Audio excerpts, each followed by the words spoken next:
Malkangiri PMC ସରକାରୀ nodal ହାଇସ୍କୁଲର ସ୍ୱର୍ଣ୍ଣ ଜୟନ୍ତୀ ଉତ୍ସବ ଆଡ଼ମ୍ବରପୂର୍ଣ୍ଣ ସହକାରେ ପ୍ରଧାନ ଶିକ୍ଷୟିତ୍ରୀ ଶାନ୍ତିରାଣୀ ବିଶ୍ୱାସଙ୍କ ଅଧ୍ୟକ୍ଷତାରେ ଅନୁଷ୍ଠିତ ହୋଇଯାଇଛି। ଏହି ଅବସରରେ ଅତିରିକ୍ତ ଜିଲ୍ଲାପାଳ ସୋମନାଥ ପ୍ରଧାନ ମୁଖ୍ୟ ଅତିଥି ଭାବେ ଯୋଗଦେଇ ଉତ୍ସବକୁ ଆନୁଷ୍ଠାନିକ ଭାବେ ଉଦ୍ଘାଟନ କରିଥିଲେ। ଉକ୍ତ ଉତ୍ସବରେ ବରିଷ୍ଠ ଓକିଲ ଅଶୋକ କୁମାର ପଟ୍ଟନାୟକ ମୁଖ୍ୟ ବକ୍ତା ଏବଂ ଅତିରିକ୍ତ ଜିଲ୍ଲା ଶିକ୍ଷାଧିକାରୀ ଭାଗୀରଥୀ ବେହେରା, ମହିଳା ମହାବିଦ୍ୟାଳୟର ଅଧ୍ୟକ୍ଷ ଦୁଷ୍ମନ୍ତ ଜେନା, ମାଲକାନଗିରି ମହାବିଦ୍ୟାଳୟର ବାଣିଜ୍ୟ ବିଭାଗର ଅଧ୍ୟାପକ ଡକ୍ଟର ରଞ୍ଜନ କୁମାର ସ୍ୱାଇଁ, ବରିଷ୍ଠ ସାମ୍ବାଦିକ ରତ୍ନାକର ଦାସ ସମ୍ମାନିତ ଅତିଥି ଭାବେ ମଞ୍ଚାସୀନ ଥିଲେ। ଛାତ୍ରଛାତ୍ରୀମାନଙ୍କ ଦ୍ୱାରା ନୃତ୍ୟ, ସଙ୍ଗୀତ, ନାଟକ ପରିବେଷଣ କରାଯାଇଥିଲା। ଏହି ଅବସରରେ ବିଭିନ୍ନ କ୍ଷେତ୍ରରେ ଉଲ୍ଲେଖନୀୟ ସଫଳତା ହାସଲ କରିଥିବା ଛାତ୍ରଛାତ୍ରୀଙ୍କୁ ଅତିଥିମାନେ ପୁରସ୍କୃତ କରିଥିଲେ। ଶ୍ରୀ ପ୍ରଧାନ ବିଦ୍ୟାଳୟର ସମଗ୍ର ଉନ୍ନତି ପ୍ରୟାସକୁ ପ୍ରଶଂସା କରିବା ସହ ଛାତ୍ରଛାତ୍ରୀଙ୍କୁ ଶିଷ୍ଟାଚାର ଓ ନବୀନତାରେ ଅଗ୍ରସର ହେବାକୁ ପ୍ରେରିତ କରି ବହୁତ ଖୁସି ଲାଗିଲା। ଯାହା ହଉ ଆମେ ଯେତେବେଳେ ପାଠ ପଢ଼ୁଥିଲୁ ଆମେ ଚାତକ ପକ୍ଷୀ ପରି ଚାହିଁ ରହିଥାଉ ଆମର କେବେ ବାର୍ଷିକ ଉତ୍ସବ ହେବ ଆଉ କ୍ରୀଡ଼ା ଉତ୍ସବ ହେବ। କେବଳ ପାଠ ପଢ଼ିଲେ ହେବ ନାହିଁ, ତା ସଙ୍ଗେ ସଙ୍ଗେ ଆମକୁ ଖେଳ କୁଦ, ନାଚ ଗୀତ, ମନୋରଞ୍ଜନ କାର୍ଯ୍ୟକ୍ରମ କରିବାକୁ ପଡ଼ିବ। ଖାଲି ପୁସ୍ତକ ଗୀତ ହେଲେ ହେବ ନାହିଁ, ପାଠ ସହିତ ଷାଠର ଆବଶ୍ୟକତା ରହିଛି। ପୂର୍ବରୁ ଆମର ଅତିରିକ୍ତ ଜିଲ୍ଲାପାଳ ମହୋଦୟ ଯେଉଁ କହୁଥିଲେ ମାନେ ବାସ୍ତବିକ କଥା, ସେଇଟା କୌଣସି ବହିରେ ଲେଖା ଥିବା କଥା ନୁହେଁ, ତାଙ୍କ ଜୀବନର ଅନୁଭୂତିର କଥା। କେତେ କଷ୍ଟ ସାଧ୍ୟ କରି ସେ ପାଠ ପଢ଼ିଛନ୍ତି ଆଉ ପାଠ ପଢ଼ିକି ସେ ବର୍ତ୍ତମାନ ଅଫିସର ବନିଛନ୍ତି, ଯେଉଁଠିକି ଅତିରିକ୍ତ ଜିଲ୍ଲାପାଳ ହୋଇପାରିଛନ୍ତି। ତେଣୁ କଷ୍ଟ ନ କଲେ କୃଷ୍ଣ ମିଳିବ ନାହିଁ।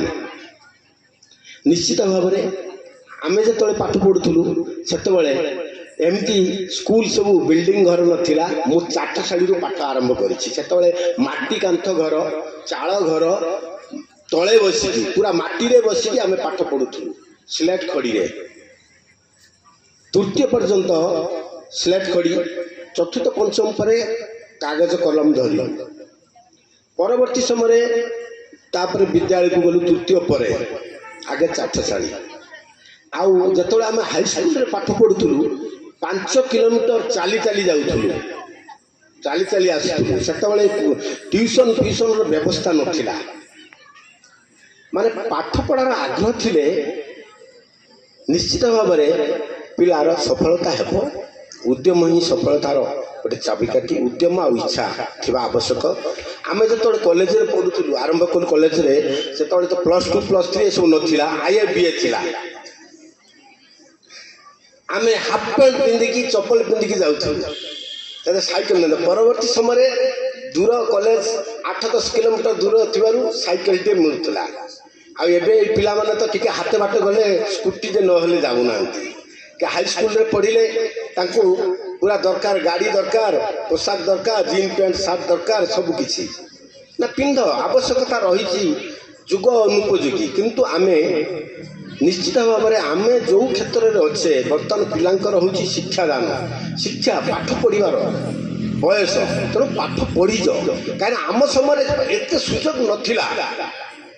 ଆମକୁ ମାଗଣାରେ ଖାଇବାକୁ ମିଳୁନଥିଲା, ମାଗଣାରେ ପୋଷାକ ମିଳୁନଥିଲା। ଆମ ଘରୁ ଯାହା ଦେଉଥିଲେ ଆମେ ପଖାଳ ଖାଇକି ଯାଉଥିଲୁ ଏବଂ ପୁଣି ଆସିକି 4ଟା ବେଳେ ଖାଉଥିଲୁ, ପୁଣି ସ୍କୁଲ ଯାଉଥିଲୁ। ଯେଉଁ କୋଚିଂ କ୍ଲାସ୍ ବୋଲି ଯେଉଁ ସାର୍ ଯଦି ଭଲ ପାଠ ପଢ଼ାନ୍ତି, ଆରେ ତୁ ଆସିବୁ ଟିକେ ପଢ଼େଇବୁ। ତେଣୁ ପିଲାମାନେ ପାଠ ପଢ଼ ଏବଂ ଗୁରୁଜନମାନଙ୍କୁ ସମ୍ମାନ ଦିଅ। ଯେଉଁ କହୁଥିଲେ ପ୍ରଥମ ଗୁରୁ, ଯେମିତି ଆମର ସାର୍ କହିଲେ, ପ୍ରଥମ ଗୁରୁ କିଏ? ମା। ତାପରେ ଦ୍ୱିତୀୟ ଗୁରୁ ହେଉଛନ୍ତି ବାପା। ତାପରେ ଗୁରୁ କିଏ? ଗୁରୁ, ଯିଏ ଆମକୁ ଶିକ୍ଷାଦାତା। ତେଣୁ 3ଟି ଗୁରୁ। ତାପରେ ଅଛି ଦୀକ୍ଷାଦାତା, ଅନ୍ୟାନ୍ୟ ସବୁ ଅଛି, କିନ୍ତୁ ଏ 3ଟି ଗୁରୁ ହେଉଛନ୍ତି ମୁଖ୍ୟ। ପ୍ରଥମ ଗୁରୁର ମା। ମା 2ଟି ଶବ୍ଦ ଏମିତି ଯୋଉଟା କି ସବୁଠାରୁ ସିଏ ବଡ଼। ମା ବୋଲେ କ'ଣ? ମାଟି। ଆ ବୋଲେ ଆକାଶ, ଯୋଉଟା ପୃଥିବୀ ଆଉ ଆକାଶ, ତାଠାରୁ ବି ବଡ଼ ମା। ବାପା ବୋଲେ କ'ଣ?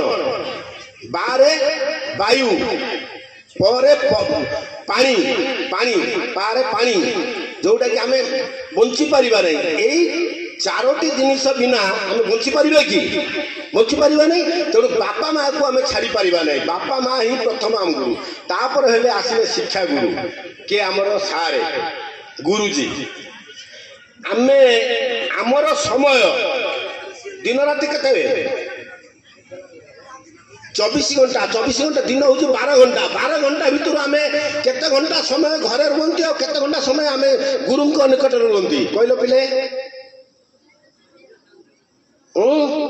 10टा ରୁ 4ଟା स्कूल आसती नहीं केते घंटा हला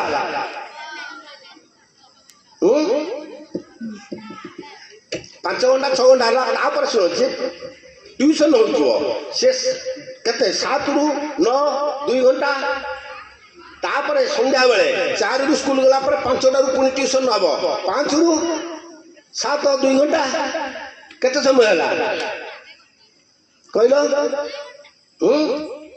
एक रकम 9 ରୁ 10 घंटा आम गुरु निकट थाऊ नहीं कि आ राति तो आम 12 घंटा भर शुवा चली जाए नुहे तेणु आम गुरु को आम सब सम्मान दबा जिते आम पाठ पढ़ुलु एबे भी आम गुरु देखले चप्पल लेकिन ये कर पूरा षष्टांग प्रणिपात हो मुंडिया मारू एबे कौन पिला माने हाय सार गुड मॉर्निंग जाऊे गाड़ी स्कूटी सार गुड मॉर्निंग नहीं कि तेणु आम जिते दूर संभव आम गुरुजन को भक्ति करवा सान को स्नेह करवा आउ पाठ प्रति गुरुत्व देवा मुझे अधिक कहूना कहले